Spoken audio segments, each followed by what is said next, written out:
interesante de Estados Unidos y respuesta también interesante por parte de Irán.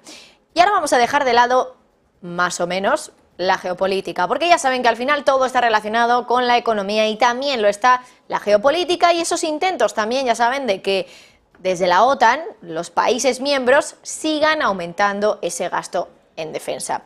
Parece que voy a cambiar radicalmente de tema, pero no es así. Queda menos de una semana para la reunión de tipos de la Reserva Federal. Reunión donde el Banco Central de Estados Unidos va a subir casi seguro los tipos de interés en 25 puntos básicos.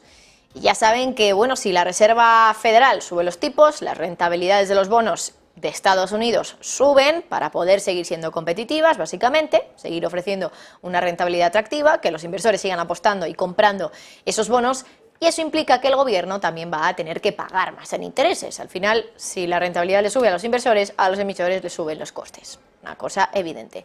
Bueno, la cuestión es que ahora, en las últimas semanas, ha ocurrido un hecho insólito en Estados Unidos. El país que, por cierto, ya saben, es uno de los máximos exponentes del objetivo de la OTAN de aumentar el gasto en defensa, ahora ya gasta más en el pago de intereses que en defensa. Hasta ahora los datos que eran oficiales, que estaban seguidos por la Reserva Federal, nos revelaban que el gasto en defensa todavía estaba por encima del de los intereses, pero la subida de los intereses de esto último ya es tan pronunciada que estaba claro que en cualquier momento podía darse la vuelta y que efectivamente ya se pagará más por la deuda que por la guerra. Y así ha ocurrido. Fíjense en este gráfico de Crescat Capital, una compañía que ha sido la que lo ha publicado con datos de Bloomberg. Ha ocurrido hace muy poquito y es que la línea roja, la línea que nos muestra o que registra lo que está pagando Estados Unidos en intereses, ya está por encima de la línea blanca, que básicamente es la línea que representa lo que se paga en defensa, que ya saben que es una de las partidas más importantes para Estados Unidos. Bueno, pues efectivamente ha ocurrido, Estados Unidos ya paga más o ya gasta más en pagar su deuda que en pagar por la defensa. Algunos creen que esto no es más que un principio, que el principio de lo que va a ser una tendencia para dentro de muchos años, que si no se intenta solucionar de alguna manera, pues va a haber que, o va a ser más bien un problema, va a representar un problema. Porque claro, otros componentes de la agenda fiscal de Estados Unidos pueden verse restringidos por culpa de que suban tanto esos costes de la deuda, porque hay que pagarla. Y si hay que pagarla, hay que dejar de pagar otras cosas. Si no se quieren subir impuestos, claro.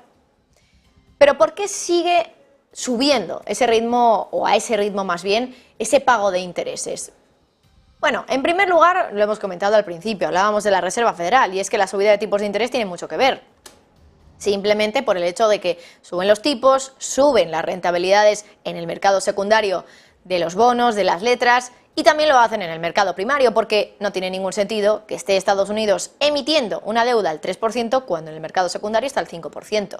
Nadie le va a comprar esa deuda a Estados Unidos, así que por una cuestión de coste de oportunidad, si lo quieren llamar ustedes así, tienen que ajustarse a cómo se están moviendo los tipos de interés en el mercado secundario, que a su vez se ajustan a cómo se mueve por parte de la Reserva Federal.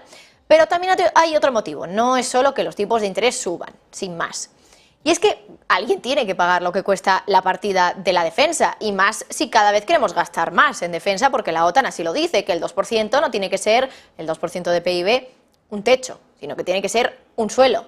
A partir de ahí hay que seguir aumentando el gasto en defensa. Lo que no puede ser es que se baje del 2%. Claro, los impuestos tampoco dan para mucho, si no se suben, sobre todo, porque no es muy popular subir los impuestos a los ciudadanos, y por eso la solución para poder contentar a la OTAN, seguir regando de dinero a la industria armamentística y cumplir e incluso superar ese objetivo del 2% de PIB, gasto en defensa, hay que seguir pidiendo más dinero prestado, hay que engordar la deuda. Y por lo tanto engordar también el pago de los intereses. Hay algunos estudios que insisten en que hay peligro de seguir aumentando tanto el gasto en defensa, porque si aumenta esa partida, el dinero tiene que venir de la deuda, si no queremos subir los impuestos, que pocos quieren.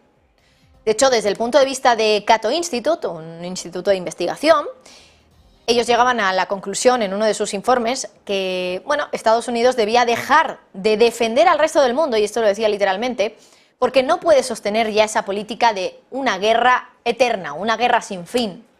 Es curioso el enfoque de este informe de Cato Institute. Decían, literalmente, les voy a leer textualmente sus palabras. Decían, los contribuyentes americanos están estancados subsidiando a los populistas europeos y a los monarcas de Oriente Medio.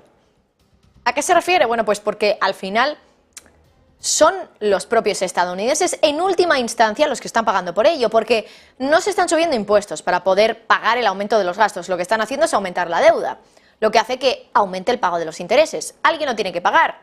¿Y cómo se paga? Pues o con impuestos o con más deuda. Que claro, más deuda se va a acabar pagando con impuestos, que es originalmente de donde salen los ingresos de un Estado, solo de los impuestos. Es verdad que la deuda puede ser otra fuente, pero hay que devolverlo, y hay que devolverlo además con unos intereses que cada vez son más altos. Por eso, desde este informe creen que el enfoque es bastante claro. Hay que dejar de gastar tanto en defensa, de financiar guerras ajenas, dicen incluso, y de evitar que se desmadre demasiado el pago en intereses para que no haya una crisis fiscal. De hecho, en este informe es de hace meses ya, pero no deja de cobrar mucho sentido ahora que ya se ha superado el pago en deuda respecto a lo que se paga en Estados Unidos por la guerra, por todos los gastos en defensa. No deja de ser curioso recurrir a uno de estos informes que ya lo avisaba. Vamos a acabar pagando más dinero por lo que nos cuesta la guerra, que por la guerra directamente. Bueno, pues hasta aquí este análisis de la tarde, en una jornada donde, por supuesto, todavía el grano sigue siendo clave en esta semana,